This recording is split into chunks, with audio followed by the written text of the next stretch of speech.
Okay, welcome to yet another episode of SHONDESH with Ghosh. And this time round, ever in the news, Digvijay Singh ji. Thank you so much for joining me. I know you're very strict about your diet. I'm told you don't have dinner also, but here it is for you. So this is Well, okay, when offered by the right people, I do eat. okay, so I don't know whether you're going to eat it after the show. So whether I'm the right person or not, I guess I'll have to wait for that. Okay, Digvijay, I was just doing a Google search. I don't need to do one with you because I have always been tracking you.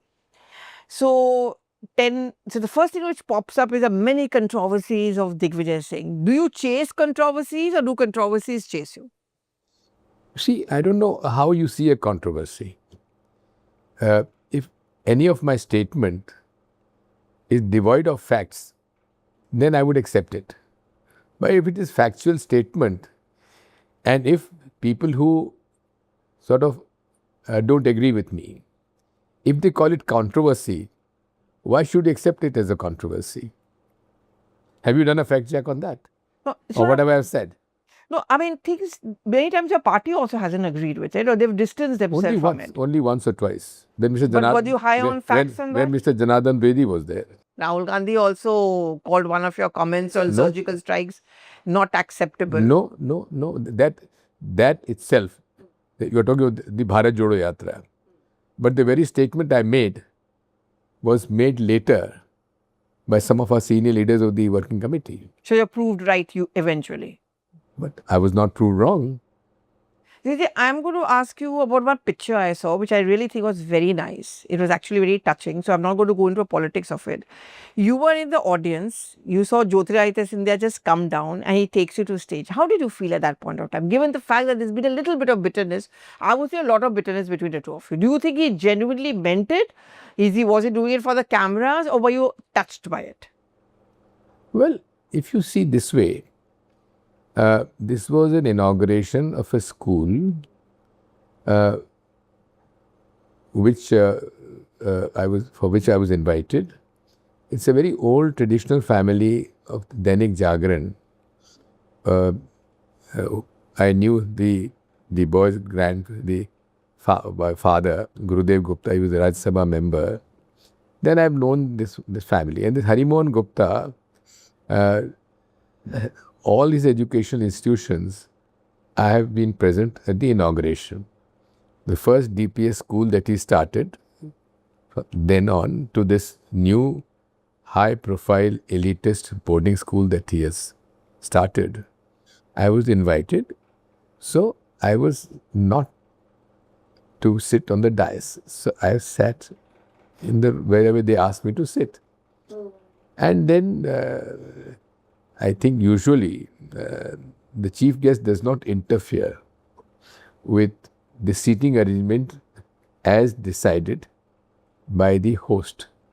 But he went out of his way to come direct and take me to the dais. If I said no, that would have been impolite. That's why I said, okay, I'll come. But were you touched? Or you think he just did it for effect? That is for him to answer, but I was touched. No, how you were touched? Yes. But I covered Madhya Pradesh elections. I met you there also. The parting of Jyotiraditya Scindia for the Congress party was very bitter. And I remember I spoke to him when he quit the Congress. And he attacked a lot of people in the Congress. But he had some special words of, well, not so much of love for you. And he held you responsible as one of the reasons why he quit the Congress party. He felt that the combination of Kamal Nath as well as Digvijay Singh was why I left the Congress party. They never let me grow. Many years later. Have you seen an interview of Jyotiraditya Scindia ji where he said something quite contrary to what you have told me just now? So I don't blame him. See, he's a young man with ambition. I think things were not what the reality was. He never expected to lose 2019 election. In fact, and that too defeated by someone who used to touch his feet. This boy who defeated him his father was very close to Jyotiraj Scindia ji's father, late Madharaji Scindia. And that time it was a unified district. So the district Zilla Parishad election, although he did not have a majority, but Madharaji Scindia ji wanted him to become the Zilla Parishad chairman. So he asked me, please get it done. So then I unanimously elected a person, his father, KP Yadav's father, Raghbir Singh Rusalla, as the Zilla Parishad chairman, and asked the person who had the majority, asked him to chodo yaar bhai, we have to get it, we'll look after you. And we did look after him later. So his son defeating Jyotiraj Scindia ji, and that too by a huge margin, he was very, very disgusted and very, he was not expecting that from him. So he was extremely emotionally charged because of that. Number of times he would come to my house, we would chat. I will try to I also lost the election. I said, winning and losing elections is a part of life. It's a part of the game, absolutely. So I think you should not take it too hard so much. But unfortunately, he took it too hard. And also then probably there some little things did happen. But let me tell you one thing. The Prime Minister and the Chief Minister are first among the equals. They should also behave like first among the equals. So, in what sense are you saying this vis-a-vis Jyotiraj Scindia? In handling political situations. You think, did Mr. Scindia ever come up to you and tell you that I'm planning to leave the Congress party? No, never. I was surprised. You were surprised? Shocked. But you know Madhya Pradesh at the back of your hand. So yes. I'm sure they say कि एक परिंदा भी नहीं उड़ सकता without Digvijay Singh के जाने के बिना. नहीं, परिंदा उड़ गया. परिंदा उड़ गया ना. But did you speak to him after he left the Congress, telling him that why have you made this mistake, in your words? I tried to contact him.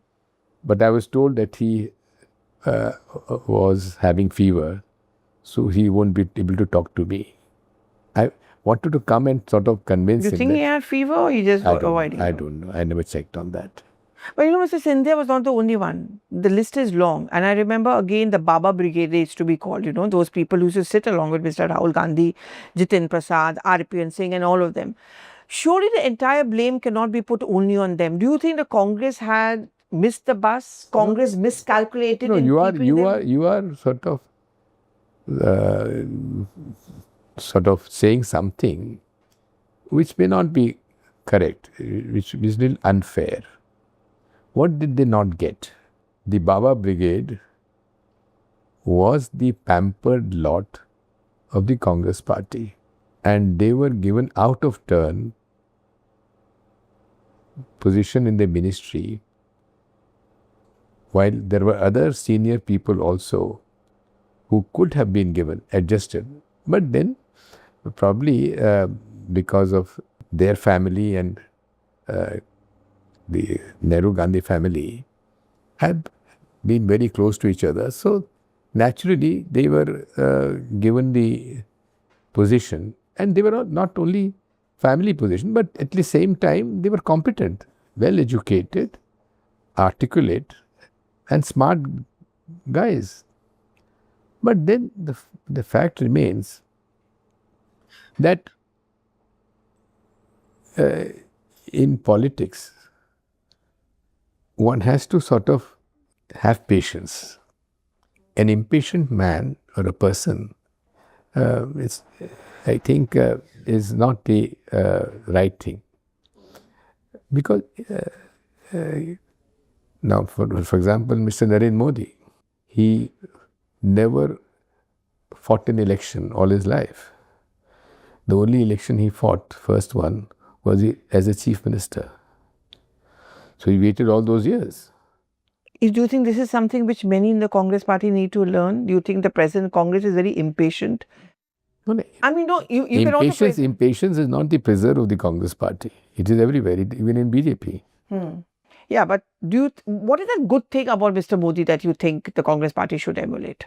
Because you're a seasoned politician, Digvijay, and I remember for many of us who began covering the Congress party, one thing which would always strike me was you and Ghulam Nabi Azad on the lawns of AICC meeting every Karyakarta. I mean, that is something which not many people, I can only talk about the Congress because I cover the Congress party. I don't see many in the Congress party doing it now. So what is that one good thing about the Prime Minister Narendra Modi which you think the Congress really needs to learn? You see, the art of speaking a lie. ऐसा तो नहीं कि कांग्रेस में कोई झूठी नहीं बोलता, सब सच बोलते हैं. No, but you can't beat him. Okay. Okay, and electorally, what is it that you can pick up from him? The patience you were just talking about. See, the point is, he is being elected by the people, and we respect in a democracy, the electorate has made a choice. So we accept it. But at the same time, there is something as a democratic way of functioning. As I said earlier, he is not the only leader, he is first among the equals. Does he behave with all others as first among the equals? The Congress today, I mean, I know you're going to start criticizing me for me saying that, but the Congress today is very different from the Congress of the earlier. Correct me if I'm wrong, but I think it is today largely an armchair kind of a driven strategy meeting honge, board meetings honge and all of that. The grassroots or foot soldiers, वो कम होते जा रहे हैं for some reason. I don't agree. Or there are people like you who are perhaps needed more because there are people who need to go out, connect with people. That's not happening. I don't agree. You have compared me with Ghulam Nabi Azad. He left the party, you didn't, yes. No, it's not only that. His way of functioning was totally opposite of my way of functioning. So therefore, it was a very poor comparison. No, what I meant is to see the two of you in the lawns meeting people. No, that's all right. I don't see many of the younger people doing that now. No, that's all right. I give sort of full respect to what you said. But the fact remains that it can't be said that the Congress party leaders are armchair politicians, all of them. Some of them are, some of them are not. There are a number of people I can tell you who are in direct touch with the people. Now, Mr. Rahul Gandhi himself, tell me anyone in the Congress party who has met such a widespread sections of people as Rahul Gandhi has done, from Kanyakumari to Kashmir. And he is then meeting people whom you would never like to meet. Truck drivers, he sits with them, discusses with them. Carpenters, all of them. The gig workers. Gig workers. So he is a person who loves to meet people, understand their issues, understand their problems, goes to the bottom of the issue and tries to find solutions. I just saw a 12-minute interview in Peru, and in 12 minutes, he has categorically and very articulately sort of conveyed his ideas on democracy, education, and economics. I think the kind of image the BJP tried to sort of paint for him has been completely washed away by Mr. Rahul Gandhi in his own way. But he also made some statements which have sounded very contradictory. Like? वो आलू factory and all. मैं नहीं कह रही हूँ. No, that आलू factory is a fake. This was something which he had said in reference to some... calling us a dead economy. No, this is seemingly siding with Donald Trump and believing his claims and not our own government. Dead economy statement was by Donald Trump. But we don't have to agree with someone who's outside. No, it's not agreeing. It's a question of sort of the greatest chum, friend of Mr. Narendra Modi, the way he has behaved is for everyone to see. Okay. Now, if Mr. Donald Trump, the bum chum of Mr. Narendra Modi, calls India a dead economy, So why is he keeping quiet? No, but they've come out with facts to counter it. The What government did. What facts? No, those statistics, but you don't even believe those statistics. So what do you do? No, statistics something how you read it, how do you paint it. Don't forget, a statistics officer was thrown out of job by this government because they did not agree with his statistics. Poor fellow, he had to lose his job. You've been called a mentor of Rahul Gandhi. What nonsense. मैं cover करती हूँ ना Congress party in those days. You think one thing which he's learned and picked up from you is his deep dislike for the RSS, because that is something which he's unflinching about. But do you think that is that a failed politics even for him, for you? You think it was a needless fight you people have taken up? Fighting the RSS. I'm talking politically speaking. Are you speaking up for RSS? No, I'm not speaking up for RSS. I'm asking you. Do you think on hindsight or even now, does it really matter what you say about the RSS because the BJP doesn't seem to be caring about it? No. That's not the question of caring. Now, what is RSS? I want to sort of ask you, is it a registered body? Does it have a membership? Does it have an account? Is it an NGO? Prime Minister lied to call it an NGO, the largest NGO in the world. The NGO has to be registered. Is it registered? So, the Prime Minister speaking from the ramparts of the Red Fort in his public address to the nation calls an unregistered, illegal authority or organization as the biggest NGO. In fact, I'm very surprised that no one else noticed that. But the fact remains that Rashtriya Swayamsevak Sangh is an unregistered body illegally operating through the country, which does not have a membership, which does not have an account. And one of my friend who has applied in the Nagpur registration office to register his organization as Rashtriya Swayamsevak Sangh is pending since last 8 years. Were you upset when Pranab Mukherjee, the late Pranab Mukherjee, went to the RSS headquarters? So that is his choice. But you don't have a problem with that? The problem is, it is his choice. But were you upset about his choice? Because, you people were contemporaries. No, we wanted to know what he's going to say out there.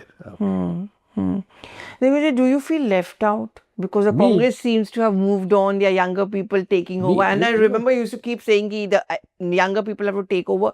But after all, you're a deep-rooted politician. Everyone wants to be... I'm 78. So, Congress has given me everything, what it could, looking at my experience, work or whatever I have, my worth. So, what more do I want? 5 times MLA, twice Lok Sabha, twice Raj Sabha, Minister, Chief Minister, and now Working Committee, General Secretary for 13 years, PCC President for 6 years. What more do I want? Why do you think you lost Madhya Pradesh? Because people say it was a combo of you and Kamal Nath. I'm not saying it. The critics said it. No, you are talking about 2018? Yeah, the last, yeah. Or 2023? The last election. Last one. Because I was there on the ground, it seemed that people wanted the Congress to come to power, but something went wrong in the last 1 week. You think it was Mr. Kamal Nath going out and campaigning? No. You see, you can't sort of blame Kamal Nath for this or anyone else.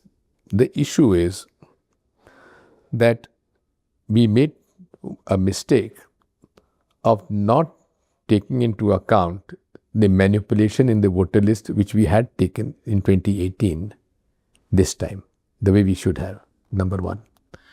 Number two, yes, I don't blame the party, but something better could have been done in the campaign also and in selection of candidates also. They said that you chose the candidates. But then people don't accept my argument that I don't trust the EVM machine. I have never trusted it because technology has gone so far that any software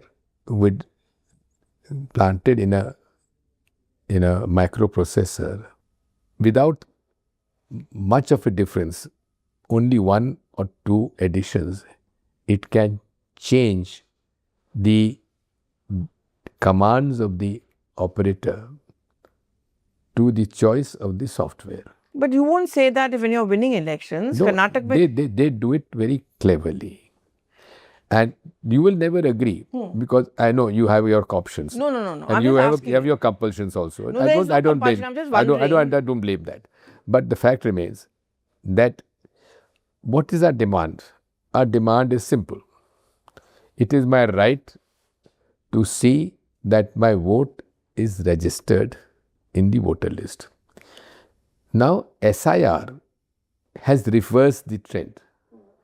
Now, through the SIR, they are forcing the citizen of this country to prove that he is a citizen so that he can be registered as a voter.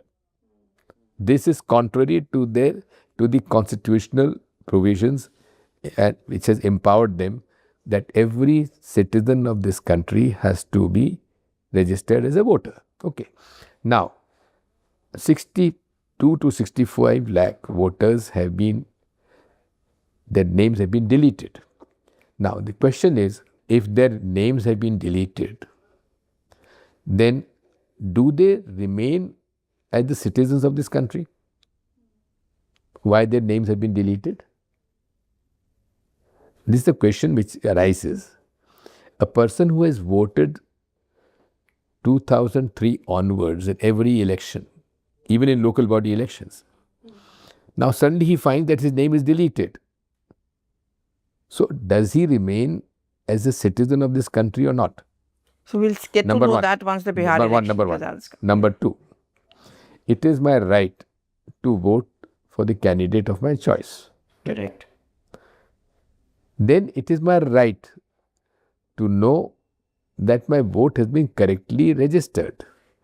And this is the petition filed by Subramanian Swamy in the Supreme Court, and just Chief Justice Mr. Gogoi, he sort of brought in that it is the right of the voter that his vote should be verified where the vote has gone.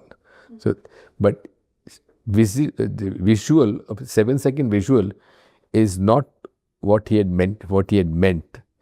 It is to the satisfaction of the voter that his vote has been correctly registered. That satisfaction can only come if he has the receipt of this vote in his hand. So this is my third demand. So number 3. Number 4, it is my right that my vote has to be correctly counted. Why can't you count the vote, all these votes physically? It won't take time. Why can't you increase the number of counting tables? Why do you restrict it to only 14 or 15? Have 50. There is no shortage of officers. There is no shortage of space. All this can be done within 6 to 7 hours. I myself clocked with my stopwatch. How much time does it take from an EVM machine to come out of strong room, brought to the counting table and switched it on, and then all the VVPAT slips are segregated and counted. It does not take more than 40 minutes to 47 minutes. If you have 50 tables, 6 rounds, the whole counting will be over. So these are the 4 basic things. I will not be convinced until these 4 things are given to us.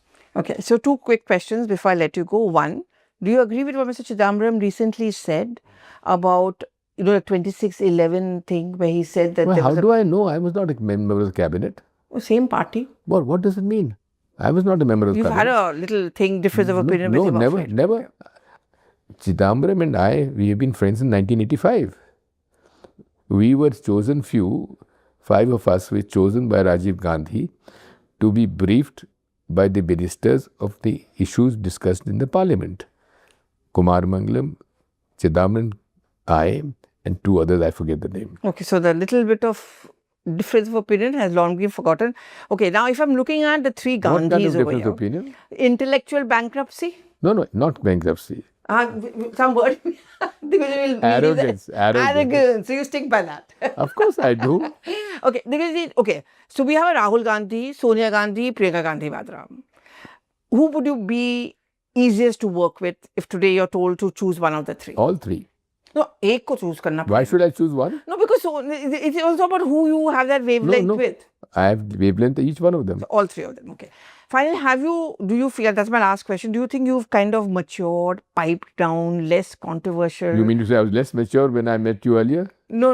What I mean is that you seem to be a little bit more mellow, a very un-Digvijay Singh type. We love you with your controversies, actually. So why don't you love me And now?